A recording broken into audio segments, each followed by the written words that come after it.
Jau pirmą mėnesį, kai tapau miesto meru, pradėjau rūpintis, kad vaikų namai, tokie internato tipo vaikų namai, jie būtų uždarinėjami. Iš esmės visi vaikai Vilniaus mieste gyvens arba savo šeimose, arba artimų žmonių aplinkoje, arba pas savo artimus globėjus, arba tokiuose vaikų namuose, kurie net nepanašus į vaikų namus. Tai yra, mes tą darbą numatę pabaigti iš tikrųjų per kitus metus.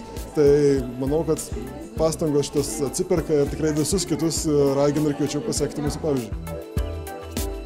Man atrodo, čia yra daug geriau sąlygos, geresnės, nauja erdvė, kur gali būti kaip tikroje šeimoje. Iš kolegų girdint daug gražių pavyzdžių, tai kad ir kiti miestai juda sparčiai į priekį, tikrai juda.